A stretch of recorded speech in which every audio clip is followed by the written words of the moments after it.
In breaking news, Donald Trump has upped the ante in his trade war with Canada, doubling tariffs on Canadian steel and aluminium from 25% to 50%.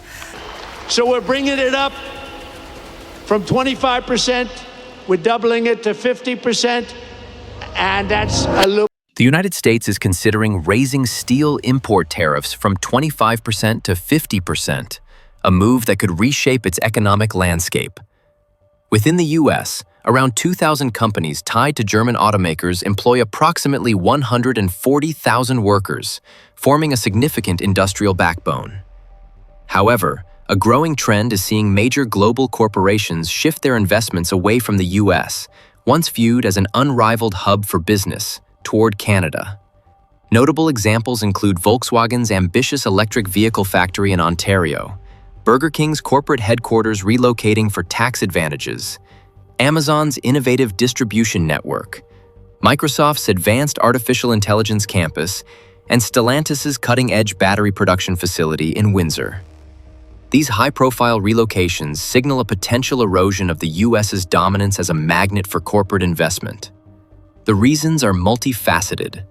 Rising tariff on imports, increasingly restrictive immigration policies, unpredictable permitting processes, frequent presidential executive orders, and the uncertainty of shifting regulations are creating an unstable environment for businesses. In contrast, Canada is positioning itself as a stable and welcoming alternative, offering consistent corporate tax rates, attractive clean energy incentives, and streamlined visa programs for skilled tech workers. These policies are drawing major corporations northward. The question now is, how will the United States respond to this corporate exodus to Canada? Join us as we explore the details of these global economic shifts and their implications. Don't forget to subscribe to our channel, activate notifications, and like our content to stay informed on the latest developments. Volkswagen, a titan in the global automotive industry, has put its California production plans on hold to prioritize its electric vehicle strategy outside Europe.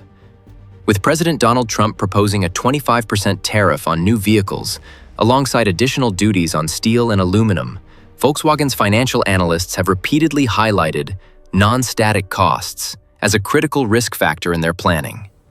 In early March, the company announced a $4.5 billion gigafactory in St. Thomas, Ontario, a strategic move leveraging advanced German cell technology and tapping into Quebec's abundant lithium and nickel reserves near the Arctic to address electric vehicle range concerns from the outset.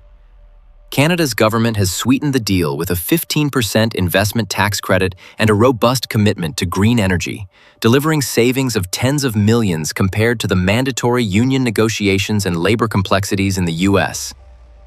These financial and operational advantages made Ontario the clear choice for Volkswagen's North American expansion, marking a significant shift in its global strategy. Stellantis, a company with deep historical ties to Detroit through its Chrysler legacy, is also re-evaluating its U.S. operations as demand for conventional vehicles declines.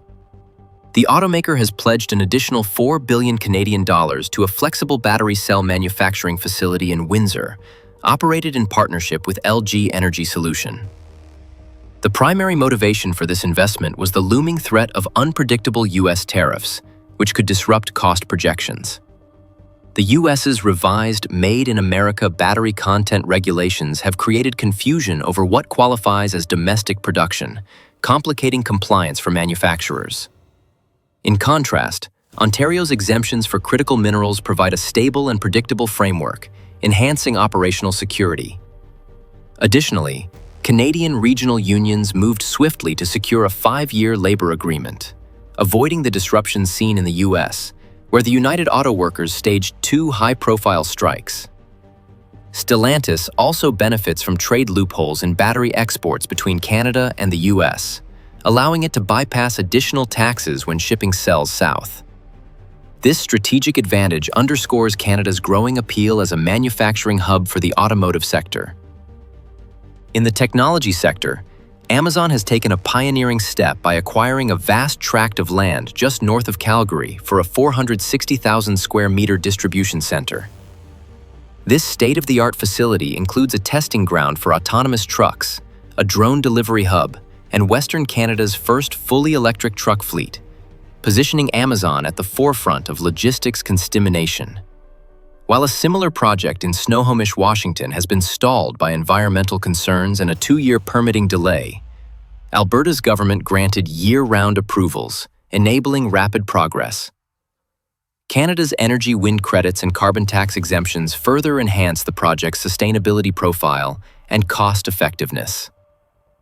Additionally, recent U.S. regulations requiring detailed foreign content reporting do not apply to shipments originating in Canada, streamlining customs processes and saving valuable time for Amazon's operations. These advantages have made Canada an increasingly attractive destination for tech giants seeking efficiency and stability. Microsoft, following Amazon's lead, is expanding its presence in Canada beyond its established software hubs in Vancouver and Toronto. The company's ambitious Northern Cloud Spine project aims to create a sovereign cloud infrastructure, ensuring data remains within Canadian borders and AI models are subject to Canadian legal jurisdiction, shielding them from U.S. federal regulations. Microsoft plans to invest $5 billion over 3 years in this initiative, underscoring its commitment to Canada as a strategic hub. To attract top talent, the company has partnered with Ottawa's Immigration Office, which offers visa approvals for highly skilled software developers within 2 weeks. Early adopters moving from Silicon Valley to Vancouver have described the transition as seamless and cost-free on professional networks like LinkedIn, facilitated by Canada's alignment with remote work trends and the recent cancellation of the U.S. H-1B visa lottery.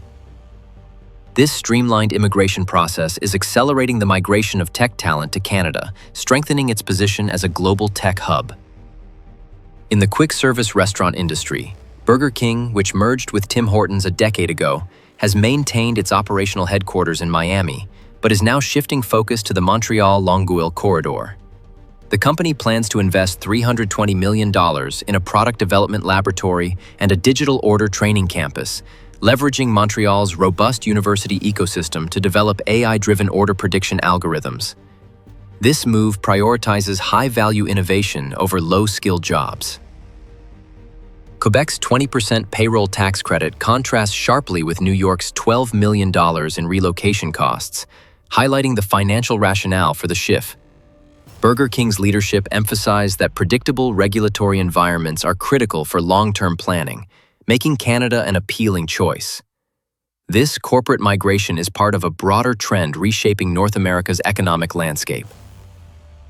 Bell Canada and TELUS are investing $45 billion in AI-driven data center networks to compete with global hosting leaders. SmartStop Self-Storage is closing California operations after securing permits in Toronto. Canadian National Railway is enhancing New Brunswick's rail infrastructure to support Atlantic exports, circumventing U.S. tariff uncertainties.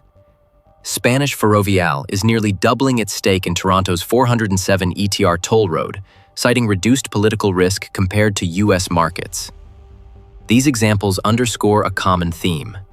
Uncertainty is a major deterrent to investment. Canada's Federal Finance Department reported a trade deficit exceeding $7 billion in late April, driven by redirected demand rather than economic weakness. Imports still include U.S.-made components, but exports are increasingly directed to Europe and Asia via Atlantic ports like Halifax and St. John, or Pacific ports like Prince Rupert. In the U.S., frequent tariff changes on metal-intensive products create planning challenges for businesses. Budget negotiations and sudden presidential directives introduce volatility that investors seek to avoid.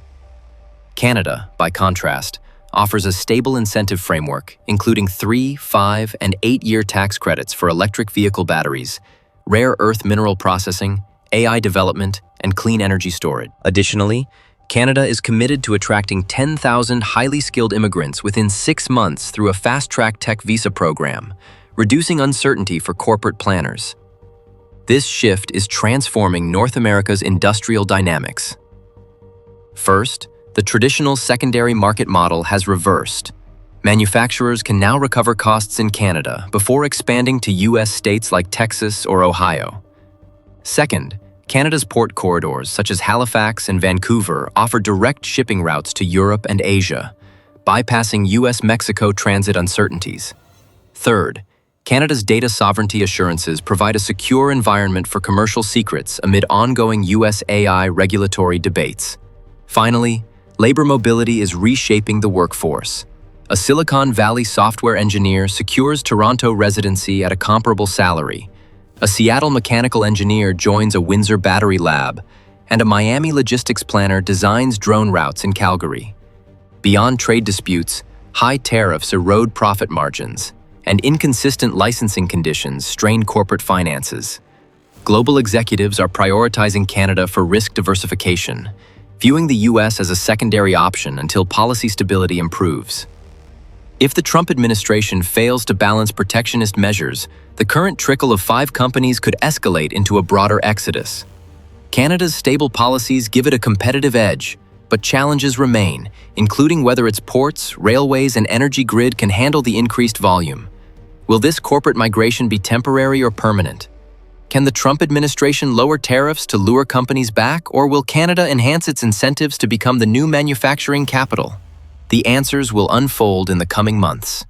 Share your thoughts in the comments below. Subscribe and enable notifications to stay updated on these developments. Thank you for watching.